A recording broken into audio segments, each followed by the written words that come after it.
개발도상국 중에서 약 70% 정도가 선진국보다 경제 성장이 낮을 것 같다. 이제 미국이나 선진국의 통화 정책이 네. 개발도상국들에게 이제 경제적으로 어떤 어려움을 줄 것인가. 올해 상환해야 될 부채 규모가 작년에 비해서 증가할 것이 예상이 되는데요. 그렇게 예상이 되는 이유가 이제 두 가지가 있습니다. 여러분 안녕하십니까? 파이낸셜 타임스와 이코노미스트로 보는 세계 경제 파보세 김범도입니다. 이진수입니다. 이 코로나로 사실은 좀 이렇게 고소득자, 은행 대출을 또 많이 받을 수 있는 사람들은 뭐 부동산이나 주식에 투자를 해서 팬데믹 이전보다 더 많은 돈을 번 사람도 있고, 전 세계적으로도 보면 이제 선진국하고 뭐 신흥시장, 개도국의 이런 격차가 점점 커지니까 말이죠. 네, 그렇습니다. 네. 그래서 오늘은 선진국과 개도국의 이런 빈부격차 심화에 대해서 한번 저희가 준비를 해봤습니다. 어떤 기사가 있나요? 네, 통화 정책으로 빈국과 부국 간의 격차가 커지다라는 파이낸셜 타임스 기사를 포함해서 세 기사에 대해서 이야기를 해보도록 하겠습니다. 네, 세계은행에서 1월에 발표한 세계 경제 전망에 의하면 미국을 포함해서 선진국들의 경제 성장률이 2021년에 5.5%, 2022년에 3.8%, 그리고 2023년에 이제 2.3%를 이제 기록할 거로 이제 예상이 되면서, 네. 2023년에는 이제 코로나가 발생하지 않았다는 가정을 할 때 정상적인 성장률을 기록할 것이다, 이런 네. 전망이 나오고 있습니다. 근데 개발도상국, 이제 중국을 제외하고 개발도상국들은 이제 코로나가 발생하지 않았다는 이제 가정하에 이제 도달할 그런 경제 규모가 2023년에 약 6% 정도 부족할 것으로 예상이 되고 있습니다. 네, 그래서 개발도상국이 아직 경제 위기로부터 회복이 되고 있지 않다는 증거가 되겠는데요. 보통은 이제 개발도상국이 선진국에 비해서는 경제 성장이 높은 게 일반적이지 않겠습니까? 그렇죠. 아무래도 베이스가 낮으니까요. 네. 그런데 2023년까지 개발도상국 중에서 약 70% 정도가 선진국보다 경제 성장이 낮을 것 같다. 이런 예상을 하고 있고요. 또 개발도상국 중에서 40%는 2023년의 경제 규모가 2019년에 비해서 절대적으로 작을 것이다. 네. 그러니까 이게 마이너스 성장인 거죠, 그동안에. 네. 그렇게 될 것으로 예상을 하고 있습니다. 그래서 이러한 예상을 요약을 해보면 선진국은 코로나로 인한 경제 위기에서 2023년에는 완전히 회복할 것으로 예상이 되는 반면에 개발도상국은 향후에도 상당 기간 회복이 어려울 것이다. 이렇게 요약을 할 수가 있겠습니다. 이렇게 개발도상국이 회복이 더딘 이유가 우선은 백신의 접종률이 매우 낮은 것을 들 수가 있겠습니다. 그래서 경제적으로 지금 이게 활발하지가 못한 상황이고요. 또 한 가지 이유는 개발도상국에서 이 코로나로 인한 경제 위기에 대응하기 위해서 재정 통화 정책을 하긴 했지만 아무래도 재원이 부족을 하다 보니 선진국에 비해서는 충분히 하지는 못했고요. 이러한 백신 접종률이 낮고 재정 통화 정책이 부족한 이러한 상황에서 코로나로 인한 부정적인 경제적 영향이 아무래도 개발도상국에서 아주 크게 나타나고 있기 때문에 이렇게 아직 회복을 못하고 있다. 그리고 앞으로도 회복이 더딜 것이다. 이렇게 얘기를 할 수가 있겠습니다. 그래서 이제 개발도상국하고 이제 중국은 좀 다르게 봐야 되는데, 네. 근데 그렇지만 중국도 보면 이제 중국 내에서 거대 기술 기업을 이제 단속을 하고 또 경제적 자립이라는 이제 명목을 내세우면서 이제 자가 격리하면서 중국 주식시장이 큰 타격을 입었고, 네. 또 세계에서 이제 두 번째로 실적이 안 좋은 시장으로 이렇게 통계가 잡혔어요. 그래서 59개국 중에 58위. 네, 주식시장이 그렇죠. 예, 그렇죠. 예, 그래서 59위는 이제 파키스탄 이렇게 되어 있습니다. 중국도 이제 다른 개발도상국하고는 다르지만 지금 뭐 주식시장을 포함해서 전체적으로 문제가 있는 그런 상황이고요. 근데 이제 뭐 핵심적인 거 오늘 주제가 이제 미국이나 선진국의 통화 정책이 네. 개발도상국들에게 이제 경제적으로 어떤 어려움을 줄 것인가, 이게 오늘 이제 핵심인데요. 그렇습니다.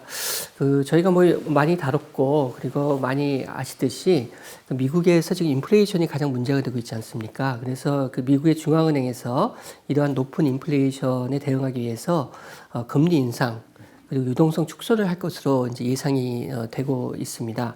그런데 이렇게 미국 중앙은행에서 금리를 인상하고 그다음 달러 유동성을 축소하게 되면은 아무래도 개발도상국에서 미국이나 선진국으로는 이제 자금 유출이 되겠죠. 그래서 이제 전체적으로 개발도상국의 그 자금 상황, 금융시장이 이제 어려워지게 되겠고요.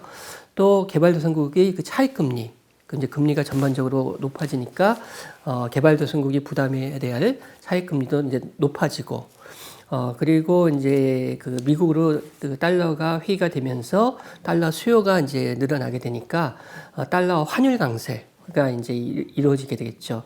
이 모든 것이 그 개발도상국이 부채 상환이 점점 더 어려워지는 이런 그 결과를 초래할 것으로 예상이 되고 있습니다. 사실은 이런 걸 저희가 걱정을 해가지고 작년서부터 우리 파보세가 얼마나 그 미국 연준에게 여러 차례 충고하고 좋은 말로 타이르기도 하고 때로는 이제 강한 어조로 우리가 꾸짖기도 하고 그랬잖아요. 그래서 2%대 인플레이션을 유지해야 된다. 그렇지 않으면 호미로 막을 거 가래도 못 막는다. 우리가 그러면서 근데 미국이 사실은 지금 상황에서는 어떻게 보면은 뭐 물가가 너무 시급한 문제라 또 뭐 금리 인상 안 할 수도 없고 근데 금리 인상 폭이 앞으로 좀 급격하게 될 가능성이 있어서 개발도상국들은 당분간 부채 상황이 더욱 어려워지는 그래서 경기 부양은 더 어려워지는 그런 상황을 갈 것 같습니다. 네, 그렇습니다. 그래서 세계은행에 의하면 74개 그 저소득 국가들이 2020년에 상환해야 될 부채 규모가 350억 달러입니다. 그래서 2021년 240억 달러에 비해서 45%가 증가했어요. 그리고 뭐 결국 뭐 일부 개발도상국들은 이제 부채 상환이 어려울 것 같습니다. 네, 그래서 개발도상국이 이제 더욱더 어려운 상황에 직면할 것으로 그 예상이 되는데요, 우려가 되는데요. 첫 번째는 경제 성장 자체가 저조할 것으로 예상되는 가운데 미국 등 선진국의 통화 정책으로 인해서 더욱더 그 어려워진 상황이 이제 예상이 되고 그렇게 되니까 이제 그 개발도상국의 부채 위기, 부채 상환이 어려워질 것으로 이제 예상이 되는 게 되겠습니다. 지금 김범도 아나운서 얘기했듯이 그 올해 그 상환해야 될 부채 규모가 작년에 비해서 그 증가할 것이 예상이 되는데요. 그렇게 예상이 되는 이유가 이제 두 가지가 있습니다. 첫 번째는 그 코로나 위기에 대응하는 과정에서 개발도상국에서 부채 규모를 늘렸거든요. 그렇죠. 그 아까 저희가 이야기했듯이 그 개발도상국 정부가 재정 지원이라든가 이제 통화 정책이 그 규모가 부족은 했지만 그래도 이렇게 어느 정도는 하려고 했거든요. 그 과정에서 부채 규모가 늘어나게 된 거죠. 개발도상국 정부와 기업이 발행한 채권 규모를 예를 들면은 2019년에 약 2천억 달러가 발행이 됐었거든요. 그런데 2020년과 2021년에는 각각 약 3천억 달러가 발행이 돼서 부채 규모가 이제 늘어나게 된 거죠. 그래서 이게 이제 올해 부채 상환이 늘어난 요인의 하나가 되겠고요.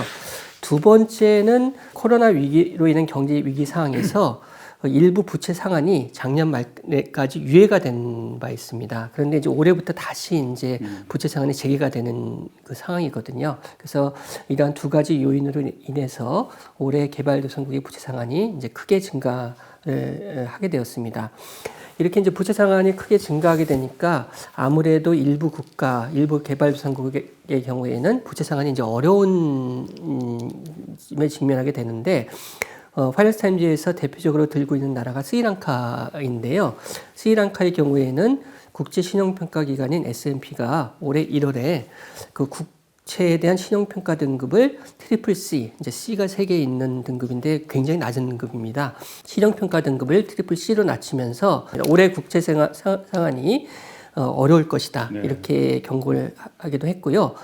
그리고 국제금융시장에서는 이외에 가나라든가 엘살바도르, 튀니지 등에 대해서도 부채 상환이 어려울 수도 있겠다 이렇게 경고를 하고 있습니다. 네, 그리고 추가로 이제 그 파이낸셜 타임스 1월 11일자 기사를 보니까 IMF 총재 크리스탈리나 게오르기예르바 불가리아 출신인데 이분이 그 백신 사용 능력 그리고 감염률, 정책 지원의 차이로 투트랙 회복이 더욱 더 이제 악화가 될 것이다 이런 전망을 하면서 G20 그리고 정책 기반자들이 좀 시급한 조치를 해야 된다 이런 얘기를 했고요. 그리고 레베카 그리스펜 이제 코스타리카 출신입니다. UN 개발기획 사무총장인데 이분은 선진국들이 자기 나라에 필요한 백신보다 30억 회분 이상을 추가 공급을 했다. 이거를 이제 라우지 더럽게 많다는 표현이더라고요 영어에서. 그리고 비이성적이다 이런 표현을 했습니다. 그래서 이 양이면은 아프리카 전체의 2회 공급량이 된다고 얘기를 하면서 이런 식으로 그 서구 선진국에서 자국 이기주의로 가면 앞으로 그 민주주의의 정당성마저도 악화될 것이다 이런 얘기를 하면서 아무래도 이제 코스타리카 출신이다 보니까 더 신흥시장 네. 쪽을 잘 이해한 네. 그런 분 같아요. 그래서 잘 해결하지 못하면은 앞으로 큰 문제가 생길 것이다 이런 경고를 했고요. 그리고 아이안 코세 은행경제 예측부서 책임자는 백신 없이 전염병은 절대 극복할 수 없다. 백신 안 맞고 전염병 극복할 수 있다고 생각하는 건 환상이다 이런 얘기하면서 선진국이 협조를 해야 된다 이런 얘기를 했습니다. 그래서 특히 이제 서구 선진국에서 미국이나 유럽에서 이렇게 뭐 메트로폴리탄 같은 데서 오페라 보고 또 뭐 빈필 신년음악회 보고 또 루브르에서 뭐 전시회 보고 이렇게 뭐 이런 게 고상한 게 아니라 이렇게 어려울 때 이제 개발도상국에 백신도 공급하고 또 경제적으로 또 지원도 하고 이런 게 진정한 선진국이고 민주주의고 고상한 게 아닌가. 그건 또 충고를 하면서 네, 우리나라도 마찬가지고 우리나라 선진국이니까 그렇죠. 노력을 해야 되겠다는 생각하면서 인사드리도록 하겠습니다. 고맙습니다. 감사합니다.